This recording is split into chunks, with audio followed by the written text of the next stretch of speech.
அன்பான இதயங்களுக்கு என்னோட கனிவான வணக்கங்கள். பிரபஞ்ச மொழி யூடியூப் சேனலுக்கு உங்களை அன்புடன் வரவேற்கிறேன்.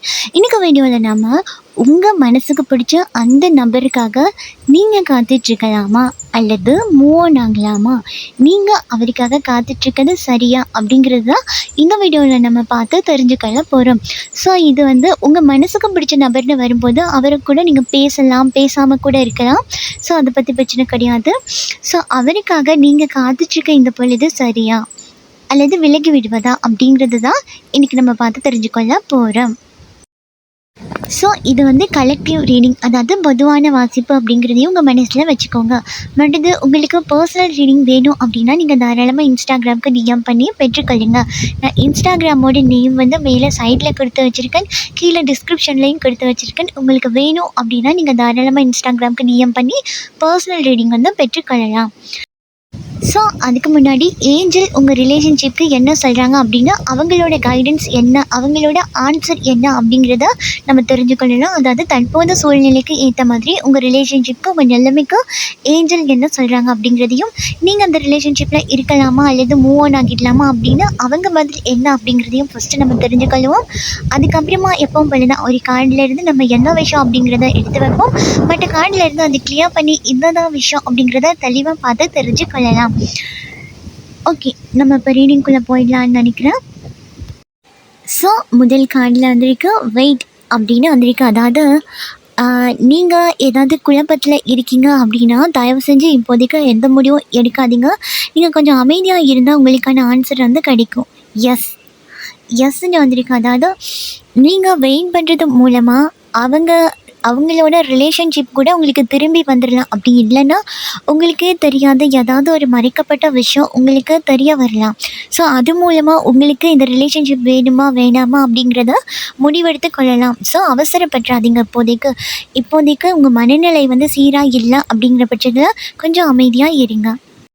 ஸோ அடுத்தது மன்னிப்பு அப்படிங்கிற ஒரு விஷயத்த ஏஞ்சல் நமக்கு சொல்லியிருக்காங்க. அதாவது நீங்கள் உங்கள் பார்ட்னரை அவங்க ஏதாவது தப்பு பண்ணியிருந்தாங்க அப்படின்னா நீங்கள் அவங்கள மனசார மன்னிச்சிடுங்க. அப்போது இந்த ரிலேஷன்ஷிப்பில் வெயிட் பண்ண வேண்டிய அவசியம் இருக்காது. இது அடுத்த கட்டத்துக்கு எடுத்துகிட்டு போகும். அப்படி இல்லை அப்படின்னா உங்கள் பார்ட்னர் கோவப்படுற அளவுக்கு நீங்கள் ஏதாவது தப்பு பண்ணிட்டீங்க அப்படின்னா அவங்க உங்களை மன்னிக்கிறது நீங்கள் கொஞ்சம் பொறுமையாக வெயிட் பண்ணி தான் ஆகணும். நீங்கள் அவங்களுக்கான டைமை கொடுத்து தான் ஆகணும். ஸோ அப்படி இருக்கும்போது தான் இந்த காதலில் அடுத்த கட்டத்தை எடுத்துகிட்டு போக முடியும். ஸோ நீங்கள் அவசரப்படுத்தவே கூடாது. ஸோ அதே போல் நீங்கள் டென்ஷன் படுத்தவும் கூடாது. இந்த உறவை வேண்டாம் அப்படின்னு அவங்க சொல்லவே கிடையாது. இந்த இடத்துல நீ பொறுத்திருந்தால் எஸ் நடக்கும். அதாவது இந்த காதல் மீண்டும் இணையும் அப்படிங்கிற விஷயத்தை தான் சொல்லியிருக்காங்க. ஸோ நம்ம இந்த டெக்கில் இருந்தும் நம்ம பார்த்து தெரிஞ்சுக்கணும் என்ன விஷயத்த அப்படி சொல்ல வராங்க அப்படின்னு. ஸோ இந்த 3 கார்டில் வழியாக ஏஞ்சல் என்ன சொல்கிறாங்கன்னா கொஞ்சம் பொறுமையாகிரு, உனக்கான காதல் உன்கிட்ட வந்துடும். ஸோ உனக்கு இப்போ தேவையானது எல்லாமே கொஞ்சோண்டு அமைதியும் பொறுமையும் மட்டும்தான். நீ அப்படி இருக்கும் பட்சத்தில் காதல் முன்னேறி போகும் அப்படின்றாங்க. ஸோ நம்ம இந்த டெக்கில் இருந்து என்ன விஷயம் அப்படிங்கிறத தெளிவாக எடுத்து வச்சிடலாம். மற்ற டெக்கில் இருந்து கிளியர் பண்ணி என்ன விஷயம் அப்படிங்கிறத பார்த்து தெரிஞ்சு கொள்ளலாம்.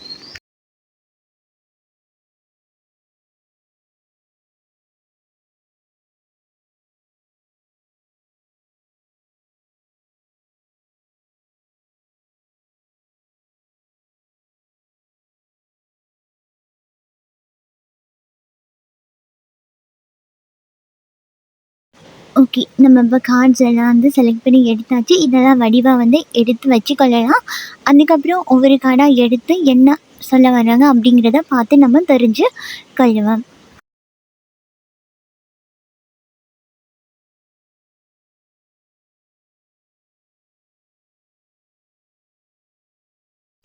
ஸோ ஓகே, நம்ம இப்போ ரீடிங்குள்ளே போயிடலாம்.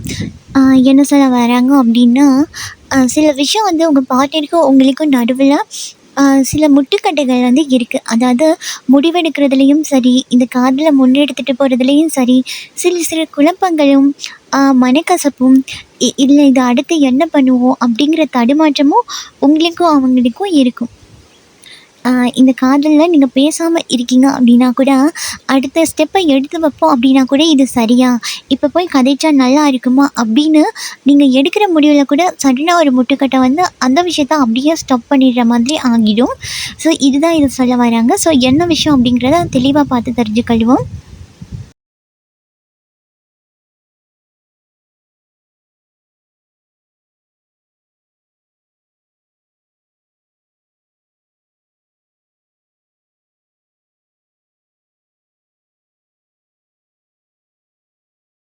ஓகே. இதில் உங்கள் பார்ட்னரை பொறுத்த மட்டும் அவர் உங்களுக்கான சோல்மேட்டாக இருக்கிறதுக்கான வாய்ப்பு ரொம்ப அதிகமாகவே இருக்குது. ஸோ நீங்கள் அவரை பார்க்கும்போதோ, அவர் உங்களை பார்க்கும்போதோ, நீங்கள் 2 பேரும் சேர்ந்து இருக்கும்போதோ, கண்டிப்பாக ஒரு பாசிட்டிவ் வைப் வந்து க்ரியேட் ஆகும். ஒருத்தருக்கு ஒருத்தர் அன்பு செலுத்தக்கூடியவங்க, கண்டிப்பாக இந்த காதலை வந்து அடுத்த கட்டத்துக்கு வந்து எடுத்துகிட்டு போக முடியும். இதையே தான் அவங்களும் நினைக்கிறாங்க. ஆனால் நீங்கள் அவங்கக்கிட்ட பேசாமல் இருக்க இந்த தருணத்தில் நீங்கள் அவங்கள தூரமாக இருந்து பார்க்கும்போது இந்த ரிலேஷன்ஷிப்க்கு நடுவில் ஒரு தேர்ட் பார்ட்டி இருந்து குழப்பி விடுறதுக்கான வாய்ப்பு ரொம்ப அதிகமாகவே இருக்குது. இதையே தான் அவங்களும் ஓகே நம்ம இவ்வளோ நாள் வெயிட் பண்ணியாச்சு, இல்லை இதில் ஒரு புது தொடக்கம் ஆரம்பிக்கணும் அப்படின்னு பார்க்குறாங்க. அதே போல் நீங்களும் அப்படி தான் இவ்வளோ நாள் வெயிட் பண்ணிட்டேன், எவ்வளோ நாள் தான் வெயிட் பண்ணுறது, காதல் அடுத்த கட்டம் வேணும் அப்படின்னு யோசிக்கிறீங்க. உங்களை பொறுத்தவங்கள அவங்களுக்கு வந்து நீங்கள் ரொம்பவே முக்கியத்துவம் கொடுக்குறீங்க இல்லையா? எவ்வளோ பேர் தான் சுற்றி இருந்தாலுமே கூட உங்களை பொறுத்தவரைக்கும் அவங்க ரொம்ப ஸ்பெஷல். அப்படிங்கும்போது அவங்களுக்கும் அதையே தான். அவங்கள சுற்றி என்ன தான் தேர்ட் பார்ட்டி குழப்பம் பண்ணாலும், பிரச்சனை பண்ணாலும், அவங்கள பொறுத்த மட்டும் நீங்கள் வந்து அவங்களுக்கு ரொம்பவே ஸ்பெஷல். ஸோ அதை வந்து அவங்க மறைக்கவே கிடையாது. ஸோ ஆனாலும் அப்படி ஸ்பெஷல் அப்படின்னு அடுத்து ஏதாவது மூவ் பண்ணுவோம் அப்படின்னு எடுத்துகிட்டு வரும்போது, கரெக்டாக இந்த தேர்ட் பார்ட்டியாக இருக்கவங்க ஏதாவது ஒரு பிரச்சனை பண்ணி விட்டுட்டு, உங்கள் 2 பேத்துக்கும் நடுவில் ஒரு இடைவெளி விழுந்து ஓகே அப்படின்னு செய்கிற காரியம் கூட கொஞ்சம் விலக்கி போயிட்டு, தள்ளி போயிட்டு, ஒரு அமைதியான சூழ்நிலை. அவங்க என்ன பண்ணுறாங்கன்னு உங்களுக்கு தெரியாது, நீங்கள் என்ன பண்ணுறீங்கன்னு அவங்களுக்கு தெரியாது, அப்படிங்கிற ஒரு சூழ்நிலையை வந்து ஏற்படுத்துது. ஓகே. இந்த கார்ட்ஸை பார்க்கும்போது என்ன தெரியுது அப்படின்னா, கண்டிப்பாக நீங்களும் உங்கள் பார்ட்னரும் பிரிஞ்சிருக்கீங்க அப்படின்னா, இது நடுவில் கண்டிப்பாக யாராவது இருக்கிறதுக்கான வாய்ப்பு 99% இருக்குது. ஏன்னா இங்கே தேர்ட் பார்ட்டி கார்டு வந்து ரொம்ப அதிகமாகவே வருது. யாரோ ஒருத்தங்க உங்களுக்கு தெரிஞ்சிருக்கலாம், இல்லை தெரியாமல் கூட இந்த வேலையை பண்ணிகிட்ருக்கலாம். ஒரு சில விஷயத்தில் தடை பண்ணுறாங்க. So okay. அதையே தான் இதுலேயும் வந்திருக்கு. அப்படி தடை பண்ணுறது காரணமானால தான் உங்கள் பார்ட்னரை பார்க்கும்போது அவங்க ரொம்பவே அமைதியாக இருப்பாங்க. அந்த சைடில் இருந்து எந்த ஒரு மூமெண்ட்டும் உங்களுக்கு கொடுத்துருக்கவே மாட்டாங்க. அப்படி கொடுத்தாங்க அப்படின்னா கூட அது சரியாக வந்து உங்களை வந்து சேராது. ஸோ இந்த நடுவில் தேர்ட் பார்ட்டி அப்படி சொன்னேன்ல, இந்த கார்ட்ஸை பார்க்கும்போது இங்கே ஒரு சிலரோட உங்கள் பார்ட்னரை வந்து மிரட்டி வச்சிருக்கிறதுக்கான வாய்ப்பும் இருக்குது. அதாவது இப்படிலாம் பண்ணக்கூடாது, அவங்க உங்கள் பார்ட்னரை ஒரு கட்டுக்குள்ளே வச்சிருக்கிறதுக்கான வாய்ப்பு ரொம்ப அதிகமாகவே இருக்குது. இவங்க அதுதான் ஃபீல் பண்ணுறாங்க உங்கள் பார்ட்னர். அதாவது இந்த இடத்துல வந்து நான் சிக்கிக்கிட்டேன், என்னால் வந்து அடுத்த மூமெண்ட் வந்து காட்ட முடியாது இந்த ரிலேஷன்ஷிப்பை பொறுத்த மட்டும். ஸோ உங்கள் பார்ட்னர் வந்து இந்த சூழ்நிலைக்குள்ளே போய் சிக்கிக்கிட்டது காரணமாக தான் ஏஞ்சல் வந்து வெயிட் பண்ணு, எந்த முடிவும் எடுத்துடாத, இப்போதைக்கு கொஞ்சம் நீ வெயிட் பண்ணுறதுல தப்பாக கிடையாது, நீ உன் காதலுக்காக காத்துட்ருக்கலாம் இன்னும் அப்படிங்கிற விஷயத்த வந்து சொல்கிறாங்க. ஏன்னா அவங்களுக்கும் அந்த சைடில் நிறைய பிரச்சனை போயிட்டுருக்கு, சிக்கிக்கிட்டாங்க. அவங்கள மீறி அந்த தேர்ட் பார்ட்டியை மீறி வர முடியலை அப்படிங்கும்போது நீங்கள் கொஞ்சம் டைம் கொடுத்து தான் ஆகணும். அதனால தான் அவங்க திரும்ப எதுவும் பிரச்சனை க்ரியேட் ஆகிடக்கூடாது அப்படிங்கிறதுக்காக கூட உங்களுக்கும் அவங்களுக்கும் இந்த இடைவெளியை வந்து அவங்க அதிகப்படுத்திட்டு உங்ககிட்ட எந்த தகவலுமே சொல்லாமல் ரொம்ப அமைதியாக இருக்கிறதுக்கான வாய்ப்பு ரொம்ப அதிகமாகவே இருக்குது. ஸோ உங்கள் பார்ட்னருக்கு உங்கள் மேலே ஞாபகம்லாம் கிடையாது, உங்களை மறந்துட்டாங்க. அவங்களுக்கு உங்கள் மேலே லவ்வே கிடையாது, அப்படிலாம் கிடையாது. அவங்களுக்குமே நிறைய ஞாபகங்கள் இருக்குது. இப்போ பேசாமல் இருக்க பொழுது கூட அவங்களுக்கு ரொம்ப வேதனையாக இருக்குது. ஓகே. இன்னும் பிரச்சனை க்ரியேட் ஆனது அதிகபட்சமாக அவங்க குடும்பத்தார்னால இருக்கிறதுக்கான வாய்ப்பு ரொம்ப அதிகமாகவே இருக்குது. ஸோ அது மட்டும் இல்லாமல் இங்கே ஒரு சிலருக்கு, அதாவது எல்லாருக்குமான்னு கிடையாது, ஒரு சிலருக்கு மட்டும்தான் நான் இது சொல்கிறேன். இவங்க ஃபேமிலியில் உள்ளவங்க உங்களையே மிரட்டி கூட நீயும் இவங்களும் சேரக்கூடாது அப்படின்னு சொல்லி உங்களை ஒரு கட்டுக்குள்ளே வச்சுட்டு உங்களுக்கும் அவங்களுக்கும் கனெக்ஷன் இருக்கக்கூடாது அப்படின்னு வார்ன் பண்ணி உங்களை விலக்கி வச்சிருக்கிறதுக்கான வாய்ப்பும் ரொம்ப அதிகமாகவே இருக்குது. அதனால தான் உங்களுக்கு நிறைய ஞாபகங்கள் வந்து உங்களை பாடாப்படுத்திட்டுருக்கும். என்ன நடந்துட்டுருக்கு அப்படிங்கிறது தெரியாமல் ரொம்பவே கஷ்டமான ஒரு சூழ்நிலையில் நீங்களுமே இருப்பீங்க. ஸோ அதனால கூட உங்கள் மனசுக்குள்ளே நிறைய வேதனை இருக்குது. இந்த காதல் வந்து மீண்டும் இணையாது அப்படிங்கிற நெகட்டிவ் எனர்ஜியெல்லாம் ரொம்ப அதிகமாகவே இருக்கும்.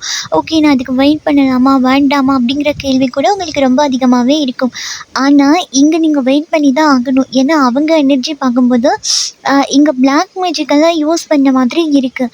ஸோ இந்த பிளாக் மேஜிக்கை யூஸ் பண்ணது அந்த குடும்பத்தை சேர்ந்த ஒரு பொண்ணாக இருக்கிறதுக்கான வாய்ப்பு ரொம்ப அதிகமாகவே இருக்குது. ஸோ உங்கள் பார்ட்னர் உங்களுக்கு மீண்டும் வேணும் அப்படின்னு நீங்கள் ஆசைப்பட்டீங்கன்னா, அப்போ நீங்கள் காத்துட்ருக்கிறது சரிதான். அதுக்காக தான் ஏஞ்சல் வந்து வெயிட் பண்ண அப்படிங்கிறத சொல்லியிருக்காங்க. ஏன்னா இங்கே இந்த பிளாக் மேஜிக், நெகட்டிவ் எனர்ஜி மிரட்டி வைக்கிறது, ஏன்னா குடும்பத்தில் வந்து இந்த ரிலேஷன்ஷிப்பை ஒத்துக்கொள்ளாத ஒரு சூழ்நிலை வந்து இருக்குல்ல. ஸோ அதெல்லாம் மாறி உங்ககிட்ட வரணும் அப்படின்னா, நீங்கள் கண்டிப்பாக அவங்களுக்கு ஒரு டைம் கொடுத்து தான் ஆகணும். இந்த இடத்துல நீங்கள் வெயிட் பண்ணினா தான் சரி.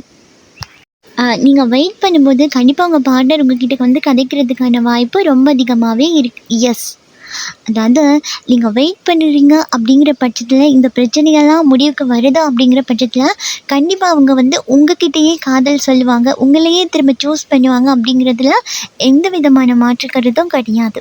ஏன்னா இந்த கார்ட்ஸ் பார்க்கும்போதே தெரியும், கண்டிப்பாக அவங்க காதில் வந்து திரும்ப வந்து உங்ககிட்ட சொல்லுவாங்க. ஏன்னா அவங்க வந்து இந்த எதிர்பார்ப்பில் வந்து இன்னொருத்தர்கிட்ட போகிறதுக்கு இல்லை வேறொருத்தர்கிட்ட ஒரு காதலை புதுப்பிக்கிறதுக்கான வாய்ப்பு கிடையாது. அவங்க திரும்ப காதலிக்கிறாங்க அப்படின்னா, இல்லை கல்யாணத்துக்காக ட்ரை பண்ணுறாங்க அப்படின்னாலும் உங்ககிட்ட வந்து முதல்ல ப்ரப்போஸ் பண்ணுறதுக்கான வாய்ப்பு ரொம்ப அதிகமாகவே இருக்குது. ஓகே, உங்கள் மனசை பொறுத்த மட்டும் நிஜமாவே உங்கள் பார்ட்னர் உங்களுக்காக வெயிட் பண்ணுவாங்களா? இல்லையா, அவங்க அப்படிப்பட்டவங்க கிடையாது. என்ன போல் அவங்க வெயிட் பண்ண மாட்டாங்க. அவங்க மூவ் ஆன் ஆகிடுவாங்க அப்படின்னு சொல்லி உங்கள் மனசுக்குள்ள வந்து ஓடிட்டு இருக்கிறதுக்கான வாய்ப்பு ரொம்ப அதிகமாகவே இருக்குது. அதுக்கு யூனிவர்ஸ் என்ன சொல்கிறாங்க அப்படின்னா, இல்லை நீ வந்து பொறுமையாக இருந்து தான் ஆகணும். உன் பார்ட்னர் உனக்கு வேணும் அப்படின்னா உனக்கு ரொம்பவுமே பொறுமை தேவை. நீ நிதானமாக இருக்கும்போது தான் அந்த சைடு என்ன பிரச்சனை நடந்துட்டுருக்கு அப்படிங்கிற ஒரு விஷயம் வந்து உங்களுக்கு தெரியும். ஸோ அதனால நீங்கள் வந்து உங்கள் பார்ட்னர் உங்களுக்கு மீண்டும் வேணும் அப்படின்னு ஆசை இருக்குது அப்படின்னா, கண்டிப்பாக நீங்கள் வந்து அவங்களுக்கான டைம் கொடுக்கணும். வெயிட் பண்ணி தான் ஆகணும். இதில் வேறு வழியே கிடையாது. ஏன்னா இங்கே பிளாக் மேஜிக் இருக்குது, தேர்ட் பார்ட்டி இருக்காங்க. ஸோ அந்த இடத்துல கண்ட்ரோல் பண்ணுறாங்க. அப்படிங்கும்போது அந்த கண்ட்ரோலை மீறி வரணும் அப்படின்னா, அந்த கண்ட்ரோல் வந்து இல்லாமல் போகிறதுக்கு கொஞ்சம் டைம் ஆகும். ஸோ எனக்கு இந்த கார்ட்ஸ் எல்லாம் பார்க்கும்போது உங்கள் பார்ட்னர் வந்து அவ்வளோ நாள் எடுத்துக்கிட்டு விலகி இருக்கிற மாதிரி தெரில. கூடிய சீக்கிரமாகவே இணையறதுக்கான வாய்ப்பு ரொம்ப அதிகமாகவே இருக்குது. இல்லைன்னா அவங்க ஃபேமிலிக்கு தெரியாமல், அந்த தேர்ட் பார்ட்டிக்கு தெரியாமல் உங்ககிட்ட வந்து கதைக்கிறதுக்கான வாய்ப்பு ரொம்ப அதிகமாகவே இருக்குது. ஏதோ ஒரு வழியில் கண்டிப்பாக உங்ககிட்ட வந்து அவங்க பேசுவாங்க. ஸோ ஏன்னா அவங்க மனசுலேருந்து இந்த எண்ணங்கள் வந்து ஓடிட்டுருக்கு. அதாவது அவங்க இப்போ இருக்கிற சூழ்நிலை வந்து அவங்களுக்கு கொஞ்சம் பயமாக கூட இருக்குது. இவங்க வந்து வெயிட் பண்ணுவாங்கள்ல நமக்காக வேண்டி, நம்ம இப்படி ஒரு சூழ்நிலையில் சிக்கிக்கிட்டோம், நம்மளை பற்றி கூட அவங்களுக்கு எதுவுமே தெரியாது நம்ம பார்ட்னருக்கு. ஸோ இவங்க இந்த இடத்துல வெயிட் பண்ணுவாங்கள்ல அப்படிங்கிற பயம் கூட அவங்களுக்கு ரொம்ப அதிகமாகவே இருக்குது. அதனால கண்டிப்பாக இந்த ஃபேமிலிக்கு தெரியாமல் உங்ககிட்ட வந்து கதைக்கிறதுக்கான வாய்ப்பு ரொம்ப அதிகமாகவே இருக்குது. கண்டிப்பாக ஏதாவது ஒரு ஸ்டெப் எடுத்துகிட்டு அவங்க நிலைமை இதுதான் அப்படிங்கிறது, நான் இந்த நிலைமையில தான் இருந்துகிட்ருக்கேன் அப்படிங்கிறத கண்டிப்பாக ஏதோ ஒரு விதத்தில் உங்களுக்கு தெரியப்படுத்துறதுக்கான வாய்ப்பு ரொம்ப அதிகமாகவே இருக்குது.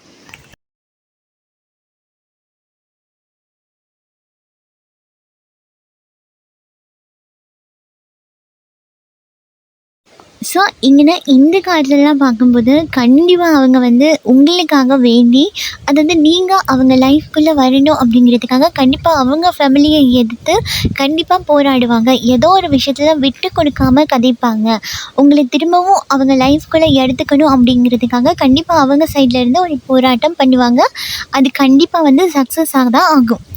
ஏன்னா இங்கே வந்து செலிப்ரேட் வந்து இருக்குது உங்களுக்கும் அவங்களுக்கும். அப்போ கண்டிப்பாக அவங்க உங்கள் ஃபேமிலிக்கிட்ட, அவங்களோட ஃபேமிலிகிட்ட போயிட்டு திரும்பவும் உங்களை பற்றி கதைச்சு, நான் ரொம்ப நாளாக அவங்களுக்காக வெயிட் பண்ணுறேன் அப்படிங்கிறத அவங்க தெரிவிப்பாங்க. அப்படி இல்லைன்னா உங்கள் மேலே இருக்க காதலையாவது தெரிவித்து கண்டிப்பாக இந்த இந்த காதலை வந்து அடுத்த லெவலுக்கு எடுத்துகிட்டு போவாங்க. ஸோ இவங்க என்னதான் ஃபேமிலி கட்டுக்குள்ளே இருக்காங்க, ஃபேமிலியோட கட்டுப்பாடுக்குள்ளே இருக்காங்க அப்படின்னாலுமே கூட முழுசாக ஃபேமிலி சொல்கிறத கேட்குறாங்களா அப்படின்னு கேட்டால் கிடையாது. ஏன்னா அந்த சைடில் ஃபேமிலி சைடில் கூட இவங்களுக்கு ஒரு நிச்சயதார்த்தம் இல்லைன்னா கல்யாணம் வரன்னு பார்த்துருக்கிறதுக்கான வாய்ப்பு வந்து ரொம்ப அதிகமாகவே இருக்குது. ஸோ இப்படியான சந்தர்ப்பத்தில் அப்படியே முழுசாக அந்த ஃபேமிலி சொல்கிறத கேட்பாங்களா அப்படின்னு கேட்டால் கண்டிப்பாக கிடையாது. அந்த இடத்துலேருந்து எஸ்கேப் ஆகி வர்றதுக்கு ஏதாவது ஒரு விஷயத்த வந்து கையாள்வாங்க. ஸோ ஸோ இந்த 2 கார்டும் வந்து நமக்கு கன்ஃபார்ம் பண்ணிடலாம். அதாவது அவங்க திரும்பவும் வந்து உங்ககிட்ட வந்து அவங்க காதுல தெரிவிப்பாங்க. கண்டிப்பா இந்த காதல வந்து புதுசா ஆரம்பிச்சு ஒரு புதிய திருப்புமுனைக்கு எடுத்துட்டு போவாங்க. இத வந்து புதுசா ஆரம்பிக்கணும் அப்படிங்கிற எண்ணம் வந்து அவங்களுக்கு ரொம்ப அதிகமாவே இருக்கு. ஏன்னா இது கன்ஃபார்ம் கார்டு வந்திருக்கு. இங்க ஃபுல் கார்டு. அதாவது கன்ஃபார்ம் பண்ணி சொல்ல முடியும். அவங்க கண்டிப்பா அவங்களுக்கும் உங்களுக்கும் ஒரு நியூ ரிலேஷன்ஷிப் வந்து ஸ்டார்ட் ஆகும் திரும்பவும். நீங்க 2 பேரும் ரீயூனியன் ஆகுறதுக்கான வாய்ப்பு ரொம்ப அதிகமாவே இருக்கு. இ கண்டிப்பா அவங்க உங்களோட சேர்றதுக்கு ஏதாவது ஒரு ஸ்டெப்ப வந்து போட தான் செய்வாங்க. ஸோ, அதனால இந்த கார்ட்ஸ் எல்லாம் பார்க்கும்போது என்ன தெரியுது அப்படின்னா, நீங்க வந்து அவசரப்பட்டு எதுவுமே முடிவெடுத்துறாதீங்க. கொஞ்சம் டைம் குடுங்க அவங்களுக்கும். அவங்க சைட்ல இருக்க பிரச்சனையும் முடிச்சுட்டு வரதுக்கு. ஏன்னா இந்த கார்ட்ஸ் எல்லாம் பார்க்கும்போது அப்படி தான் தெரியுது. அப்போ நீங்க உங்க காதல் வரணும் அப்படிங்கிறதுக்காக நீங்க இந்த சைட்ல இருந்து லா ஆஃப் அட்ராக்ஷன் மேனிஃபெஸ்டேஷன் பண்ணீங்க. அது இன்னும் வேகமா அவங்கள உங்ககிட்ட எடுத்துட்டு வந்து சேர்க்கறதுக்கான வாய்ப்பு ரொம்ப அதிகமாவே இருக்கு. ஆனா, இங்க நம்மளால சொல்ல முடியும், கண்டிப்பா ஒரு நியூ பிகினிங் இருக்கு. ஆனா, நீங்க இப்படிலாம் பண்ணும்போது, அவங்க ரொம்ப வேகமாவே வந்துருவாங்க. ஸோ, அவங்க வந்து திரும்ப வரணும் அப்படிங்கிறதுக்காக முயற்சியெல்லாம் பண்ணிட்டு தான் இருக்காங்க. அது உங்களுக்கு தெரியாம இருக்கலாம். ஸோ, உங்களுக்கு அது தெரிய வரணும் அப்படிங்கிறதுக்காக கூட ஏஞ்சல் வந்து வெயிட் அப்படின்னு சொல்லிக்கலாம். எஸ் அப்படின்னு சொல்லிக்கலாம். நீங்க வெயிட் பண்ணும்போது கண்டிப்பா உங்க பார்ட்னர் உங்ககிட்ட வந்து சேர்ந்துருவாங்க. அப்படிங்கிறதுல எந்த விதமான மாற்று கருத்தும் கிடையாது. ஸோ, இதுதான் இன்னைக்கு உங்களுக்கான ரீடிங். இந்த ரீடிங் உங்களுக்கு பிடிச்சிருக்கு அப்படின்னா லைக் பண்ணுங்க, ஷேர் பண்ணுங்க. நீங்க பண்ற ஒவ்வொரு லைக்கும் எனக்கு நெக்ஸ்ட் வீடியோ பண்றதுக்கு ஒரு மோட்டிவேஷனா இருக்கும். நீங்க நம்ம சேனலை சப்ஸ்கிரைப் பண்ணி இல்ல அப்படின்னா தயவு செஞ்சு சப்ஸ்கிரைப் பண்ணி வச்சுக்கோங்க. அது எனக்கு இன்னுமே நெக்ஸ்ட் வீடியோ போடும்போது ஒரு மோட்டிவேஷனா இருக்கும். ஸோ, இதே போல இன்னும் ஒரு ரீடிங்ல நான் உங்களை சந்திக்கிறேன். அதுவரைக்கும் உங்களிடமிருந்து விடைபெறும் நான் தோவ்யா. பாய், டேக் கேர்.